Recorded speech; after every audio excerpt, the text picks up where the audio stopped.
சில திட்டங்கள் இந்த ரூ. 1000 மகளிர் உதவித்தொகை அந்த பெண்களுக்கான உதவித்தொகை கொடுக்கறது பெரிய அளவுக்கான ரீச் கொடுத்திருக்குது. சரி, அதே போல இலவச பெண்களுக்கு 2 கேள்வி கேட்கிறேன். இல்ல இதெல்லாம் பெண்களின் வாக்குகள் அதிமுகவுக்கு இருந்தது, அம்மையார் ஜெயலலிதா இருந்த வரைக்கும். அது இன்னைக்கு திமுக பக்கம் போயிடுச்சா? சந்தோஷம், வாழ்த்துக்கள், கைதட்டுறேன், வச்சுக்கோங்க, ஹாப்பி.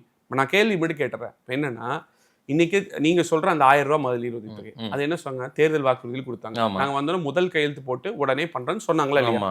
2 வருஷம் ஆயிடுச்சு, 3 வருஷம் ஆயிப்போச்சு. சரி, கரெக்டா? இல்ல அதுக்குதான் நிதி ஏன் கொடுக்கல? நிதி பிரச்சனை காரணத்தை அதுவே தெரியாம அப்புறம் தேர்தலுக்கு முட்டாள்தனமா போடுறீங்க. அப்படி ஏதோன்னு சொல்லிடுவீங்க.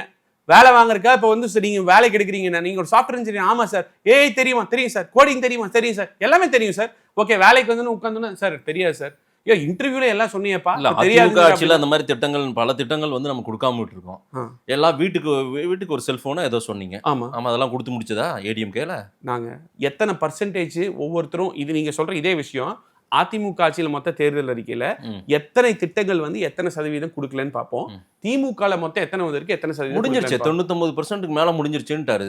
நீங்க நம்புறீங்களா அத? நீங்க நம்புறீங்களா அத? மக்கள் தான் சொல்லணும். நீங்க நம்புறீங்களா அத? நீங்க நம்புறீங்களா அத? இல்ல முழுமையா இன்னும் கொடுக்கல. ஆனால் ஒரு சில வசீகர கேள்வியே வைக்காதீங்க. எதுக்கு கேள்வி வைக்கல? சில வசீகர மாதம் ஒரு வரை மின் கட்டணம்னு சொன்னீங்க, பிக் பண்ணல. 1500 ரூபாய் ஓஏபி சொன்னீங்க, இல்ல. சிலிண்டர் மானியம் கொடுக்கறேன்னு சொன்னீங்க, இல்ல.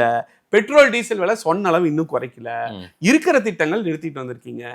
கல்வி கடன் ரத்துன்னு சொன்னீங்க, ரத்து பண்ணீங்களா இன்னைக்கு வரைக்கும்? இல்ல. எங்க 99%? எங்க 99%? 500 வாக்குறுதின்னு வச்சுட்டீங்கன்னா 1% 5 வாக்குறுதி, கரெக்டா?